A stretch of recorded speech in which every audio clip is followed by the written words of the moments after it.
Граѓаните на Скопје, од најмали до највозрасни, сите уживаа во сончевиот викенд. Мајки со мали деца и колички, пензионери, тинејџери. Раздвиженоста изминатиот викенд во градот беше голема. Но метеоролозите за наредниот период најавуваат значителна промена на температурата. За многу краток временски период ќе настапи пад на температурата за дури 11 степени. Како што ни информираше дежурниот синоптичар во Управата за хидрометеоролошки работи, денеска во Скопје имавме температура до 22 степена, а за утре се очекува да се спушти температурата и за 10 или до 11 степени Целзиусови. Па еве веќе вечерва и во ноќните часови очекуваме значителна промена на временската состојба. Ќе има брз продор на многу студена воздушна маса од север и од запад, така што почнувајќи од северозапад во вечерните часови, во текот на ноќта и на секаде низ земјава ќе има врнежи од дожд, а на планините врнежите ќе бидат од снег. Во ноќните часови како ќе се заладува, значи границата на снежните врнежи ќе се намалува, така што може да се каже дека на надморска висина над 500 метри врнежите ќе бидат од снег. Ќе почне да дува уште во текот на ноќта и утре ќе дува силен северен ветер кој наместа ќе достигнува брзина и на 90 км на час.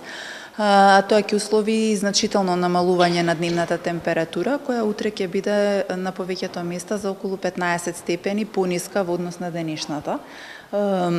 И ќе биде во интервал во земјава никаде од 3 до 11 степени, колку за илустрација, нели сега денес е на 20 степени речиси на секаде температурите, така што навистина ќе се почувствува таа промена.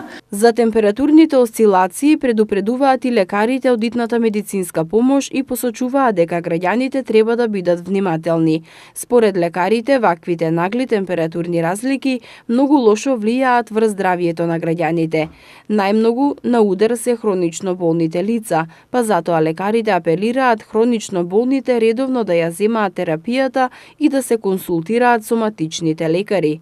Според специјалист докторката Елена Карева-Пиловска, шеф на смена во итната медицинска помош во Скопје, информира дека граѓаните ги чувствуваат здравствените тегоби од различна природа. Временските осцилации и наглите промени во атмосферскиот притисок, температурата и влажноста во воздухот доведуваат до реакција на организмот. Најчесто реагираат хронично болните со нивни екзацербации, односно влошување на симптоматологијата, но реагираат се почесто и до тогаш недиагностицираните, односно здравите особи, поврзано конституционално или со пат на имунитетот. Како што додаде докторката Елена, јавувањата на граѓаните најчесто се за респираторни симптоми, покачен крвен притисок, покачена телесна температура, вртоглавици. Тегобите на кои што се жалат може да бидат од психичка и физичка природа.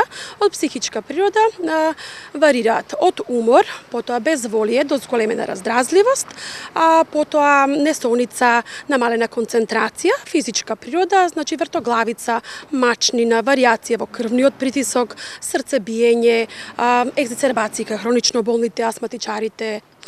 Зависно од симптоматологијата, така и да се однесуваат, значи најчесто препораката е бегство кон природата, да се враќаат кон природата зголемен внес на течности, доколку е намален притисокот, тогаш значи така да и реагираат да го зголемат внесот на течности, потоа доколку е висок притисокот да си ја земаат својата хронична терапија и всушност бегство кон природата.